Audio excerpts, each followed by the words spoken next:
DeSoto and the DeSoto Plymouth dealers from coast to coast present Groucho Marx in You Bet Your Life.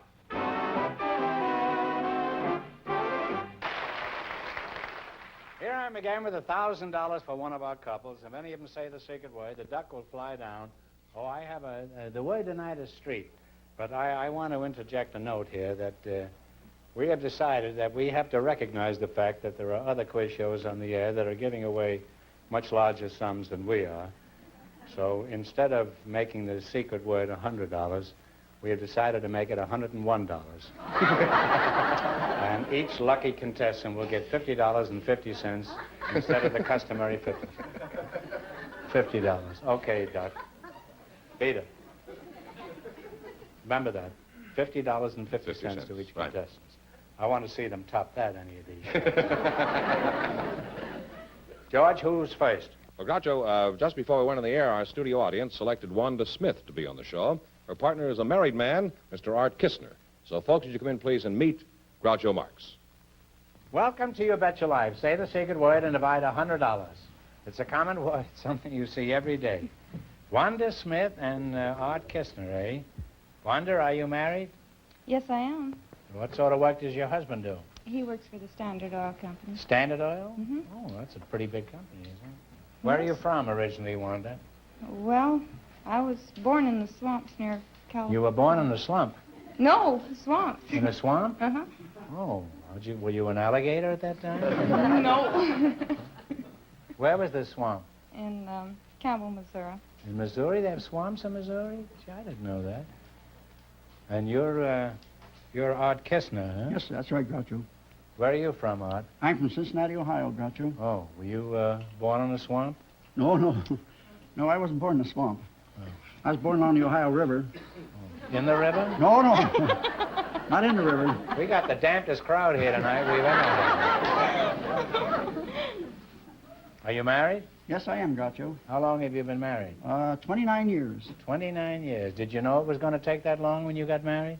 Oh, I didn't know it would last that long, Groucho. Oh. Would you have gone into it had you known that? Well, yeah, I'm glad I did. You are. Yes, Is I your am. wife listening? Well, no, I don't know. She may be.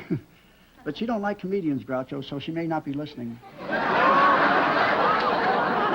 Well, if she doesn't like comedians, there's no reason why she shouldn't watch this show. Do you have a family, Art? Yes, I do, Groucho. And I have two daughters. And I call them works of art. Well, do you regard that as a joke? I think that's a pretty good joke. Art, there are big jokes and little jokes, you know.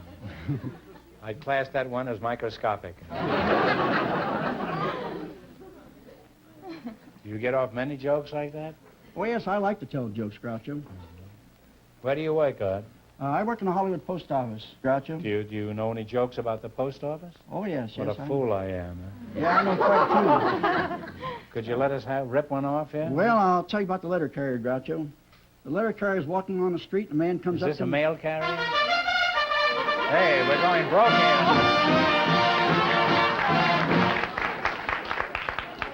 here. You said the secret word, which is street, so you and your partner win $101. Here's Thank you, Groucho. $50 and 50 101? cents for you. Yes, we've raised the Raise it. ante on the show. Yeah, Thank you. on account of inflation, we've and there's $50 and 50 cents for you. Thanks a lot. Okay, now all right, now don't come back again, will you? Now, what was this joke you were going to tell about the mail? The letter carrier is walking on the street, and a man comes up to him and he says, say, Mac, where's the post office? And letter carrier says, how'd you know my name was Mac? He said, oh, I just guessed it. He said, well, guess where the post office is?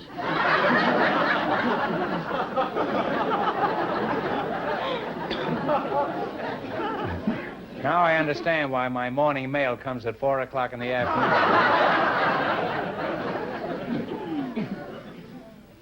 Art, you drop in the dead letter office for a minute. I want to talk to Wanda here. Huh? Wanda, do you have a job, or are you strictly a housewife? No, I don't have a job yet, but I'm learning to be a barber. You're going to be a barber? Yes, sir. Well, you know, I think that's a good trade for a woman. Most women have homicidal tendencies. Where are you learning to be a barber? Do you go to school? Yes, I go to the American Barber College. And, The barber college? Mhm. Must have some pretty gay blades there. huh? Yes. That joke's even smaller than the one he said a minute ago. Would you be willing to place your life in the hands of a lady barber, Art? Well, I think they ought to make good barbers. They do a lot of trimming of men. You're sort of the George Gobel of the post office, aren't you? Well, I'd like to go on talking to you two, but I'm sure you're more interested in winning a lot of money, aren't you? Oh, yes. So let's play You Bet Your Life. You both understand the rules? Yes, sir. Now, you selected the general information quiz, and remember, the more the question is worth, the harder it is, and remember your partners and one answer between you. All right, now, what do you want to start with? You can go anything from 10 to 100. We'd like to start with $100. $100, huh? All right, well, what is the capital of the state of Maryland? Now, talk it over. Annapolis. I'm sure it is. I'm sure it is. Annapolis, Maryland. That is right. Annapolis, Maryland is right. You're off to a great start. You have $200. Well, now, what do you want to go for now? $90. Huh? $90. Do you know what the capital of the United States is? Washington, D.C. No, $400 billion. Oh. That'll show you not to be a wise guy around here. Now then, what are you going to go for, 90? $90. Who was the ringleader of the mutiny on the Bounty? You must have seen the picture.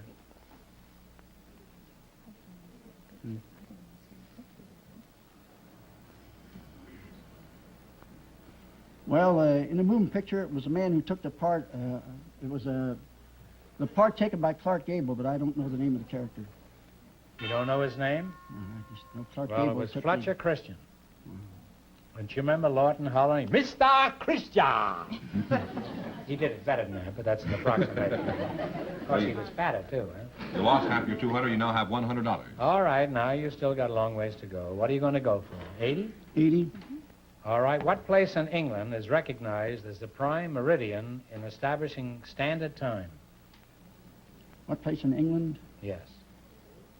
Greenwich. That's right. Greenwich is right. That's right.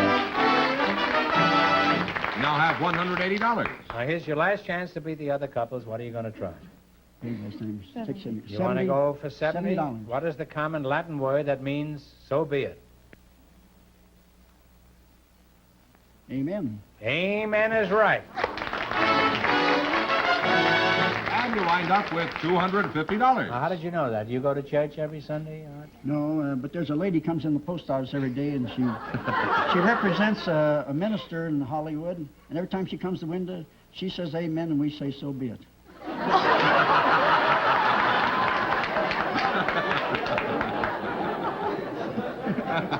Now, why does she say amen? She's probably praying that she'll get to that window inside of 3 hours.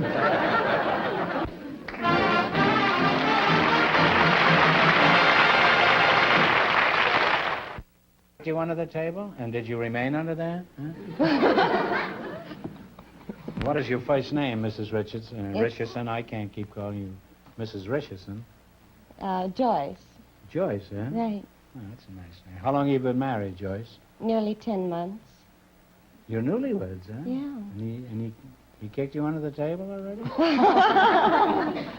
Well, congratulations. Ray, how are things working out? Is marriage agreeing with you? Well, I'd say so. I've gained 14 pounds since we've been married. 10 months. As a rule, it's the other member that gains the weight. And is that why you got married, just to gain weight? You could have had a few banana splits and accomplished the same purpose. You know. Now, how about a family, Ray? Have you given any thought to sons and heirs and that sort of thing, or are you too busy eating? Ray, even in a happy marriage, there are occasionally some small, trivial annoyances. Have you found any in your 10 months of experience? Well, not many, Groucho, but Joyce does have a couple of little idiosyncrasies. What kind of idiosyncrasies? Well, see, I was using the automatic washer the other day in the basement, and she had the clothes in it and forgot to put the hoses in the tub, and hence it flooded the whole basement.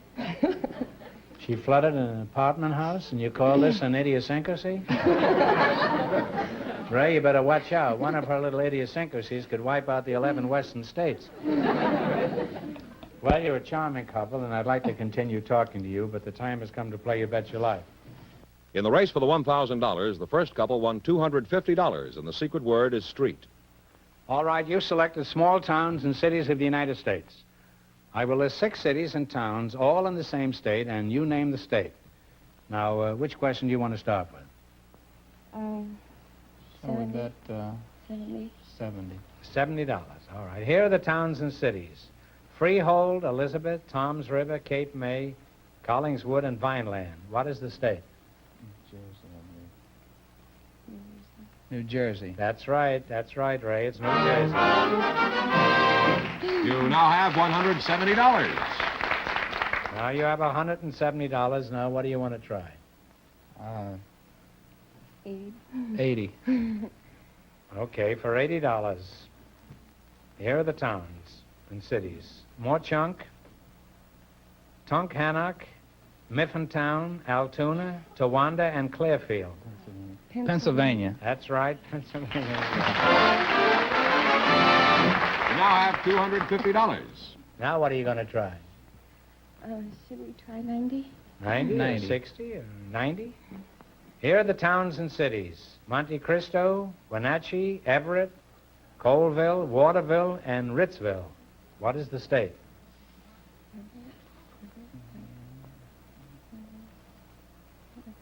Everett, Wenatchee, Monte Cristo. Indiana. No. Well, it's the state of Washington. You lost half your $250. You now have $125. You should have had a lead from Everett. All right, here's your last chance to beat the other couples. You have $125. Now, what are you going to try? 100?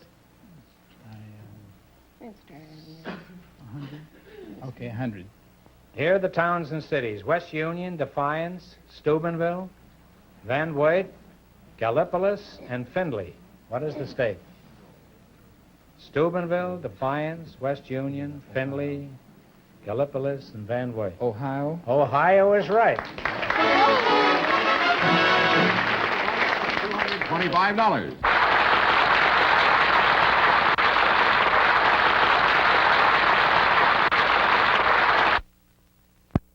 George, who's next? Groucho, Miss Tiny Broadwick and Monsieur Edouard Cournand are waiting to talk to you. So, folks, would you come in, please, and meet Groucho Marx. Say the secret word and you'll divide $101. It's a common word, something you see every day. Mr. Cournand, that's you, huh? What is your first name, Edward? I'll just call you Eddie, huh? Yes. Where are you from, Eddie? Kokomo or Kalamazoo? I'm from Paris. In France. Paris, Illinois? No, Paris in France. Oh, oui, oui. Oui, oui. When did you first arrive in this country, Eddie? Last week? No, in 1923. 1923. You got here before the Pilgrims did. I'll get back to you in a moment, monsieur. Now, Tiny Broadwick, huh? That's you? That's... Does everybody call you Tiny? Yes. Just how tiny are you, Tiny? 5 feet. 5 feet, huh? You only have 2 feet. I don't see. How old are you, Tiny? 63. 63. Well, you're a fine-looking gal. That isn't your real name, is it, Tiny? Haven't you got a name like Helen or Grace or Sam or something like that? No, Georgia Brown. Sweet Georgia Brown. Huh? Is Tiny Broadwick a professional name? Yes. Oh. Are you an actress? No, Why do you use a professional name? I'm a balloon jumper. You're a balloon jumper? Mm-hmm. And I'm the first one. Parachutes, you mean? Yep. At 63? Tiny, Not I don't know now. what kind of vitamins you take, but I'm buying a carload in the morning. That's all I can do to jump into a hot bath. Aren't you slightly mature for strenuous exercises like parachute jumping? Oh, I don't do that anymore. I retired in 1922. That was my last parachute jump. Oh. When did you start jumping? 1908. 1908. Wasn't that pretty dangerous? It must have been dangerous because airplanes weren't even invented in 1908. How do you account for this? Well, I jumped out of hot air balloons. How many times have you made a parachute jump? 1,100. You landed 1,100 times? That's right. No wonder you're only 5 feet tall. Every time you grew an inch, you pounded it right back into you. Isn't that an unusual occupation for a woman? I'm acquainted with a lot of women, and offhand, I don't know 50 women who jump out of hot air balloons. Isn't that an unusual occupation, Tiny? Not in the early days. There were a lot of women doing Do you know any women that have jumped out of balloons? No. It was my first acquaintance. Huh? That was the first time I met a lady who jumped from a balloon. Yeah. What do you think of her? Huh? Pretty nice. Thank you.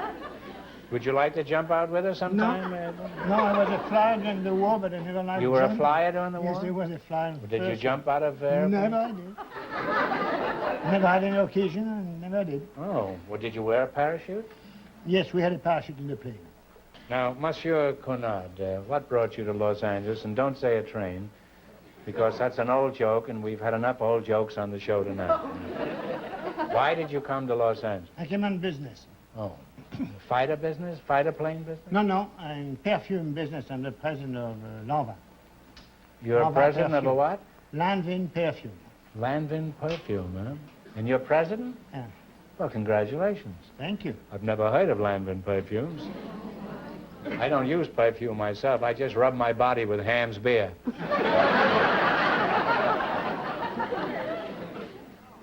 What do you call your perfume? Maybe I can get some clue from that. The best known are Arpège and Arpège? and Mycene. Spell that, arpège. A-R-P-E-G-E. No, in French, I mean, spell it. A-R-P-E-G-E. I thought he was sick to his stomach there. And the other one is my sin? Mycene, yes. Well, I have enough trouble with my own sins. Does your perfume drive men crazy? That is what he intends to do. You know, we've had a lot of jokes about the post office here tonight, Eddie. Do you know any jokes about the perfume business? Oh, yes, I have a good one. Do you? When I was living... We could certainly use a good one, Eddie. We could even use a fair one. Let's call it a fair one. All right. And I was living in Paris, and a friend of mine told me a little story about himself. And just when I was going to take the plane back to New York, and he said, tu sais, je suis fiancé, et j'ai demandé à ma fiancée si elle couchait avec une chemise de nuit ou avec un pyjama, et elle m'a dit pas du tout qu'elle dormait avec Arpège. C'est tout ce qu'elle portait. Well, that is a good one, all right. That's a knee slapper if I ever heard one. Boy, I'm going to tell that to the boys at the club tomorrow. That'll kill them, huh? Or vice versa. Oh, I like that joke. Is your perfume expensive, Eddie? If it is, perhaps that's why I haven't heard of it. How much do you charge for a gallon of this stuff? Or can you buy it on draft? No, you cannot buy it on draft, but the price runs from $3 for a per size on Arpège up to $500 for 32 ounce. 32 ounce? Is that a gallon? No, it's a quart. What? It's a quart? A quart. $500 a quart? $500 a quart for Arpège. Well, do they get a nickel back when they return the bottle? No, they pay 10% tax in addition. Oh, they pay $550, huh? In Los Angeles, it doesn't make any difference whether you're wearing perfume or kerosene. It all smells like smog anyway. Oh, well, are there really any husbands who are willing to shell out $500 for a bottle of perfume for their wives? Not for their wife.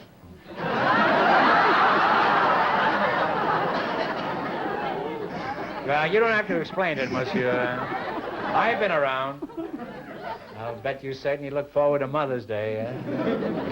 Well, it's been a very interesting experience talking to you two, and as a matter of fact, I knew all about my sin and Arpège. I was just teasing. Okay, well, now let's play You Bet Your Life. In the race for the $1,000, the first couple is still leading with $250. Now, you selected larger cities of foreign countries as your category, Remember, the more the question's worth, the harder it is. The big sums are harder and the little sums... $60. $60. Dollar. What is the largest city and chief port of Argentina? Buenos Aires. Buenos Aires is right. You now have $160. Now, what are you going to go for? Another 60? All right, another 70? $60. No, 70, 50, 80? You can't Oh, take 70, I'm sorry. So what is the largest city of Canada? Montreal. That's right. That's right. You have $230 now. 70? Well, you had 70 Oh. already. You had a 60. We have 80? $80. What is the largest city of Norway? Oslo. Oslo is right. Tiny, you're pretty lucky to have that. You now have $310. Now, here's your last chance to beat the other couples. Now, how do you say that in French? C'est votre dernière chance de battre le couple.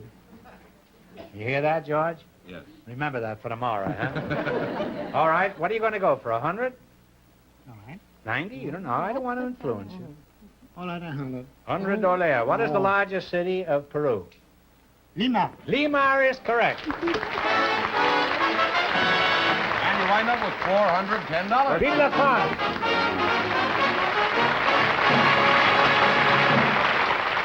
That means that Monsieur Cunin and Miss Broadwick, with $410, in just 1 minute get the chance at the $1,000 question. Here's the winning couple, Groucho. Miss Broadwick and Monsieur Cunin all set for the $1,000 question. Right back in here. For $1,000, I'll give you 15 seconds to decide on a single answer between you. Think carefully, and please no help from the audience. The ballad of Barbara Fritchie and how she displayed the Union flag in defiance of General Stonewall Jackson was written by one of America's best-loved poets. For $1,000, who wrote the ballad of Barbara Fritchie? I guess, but Edgar Poe.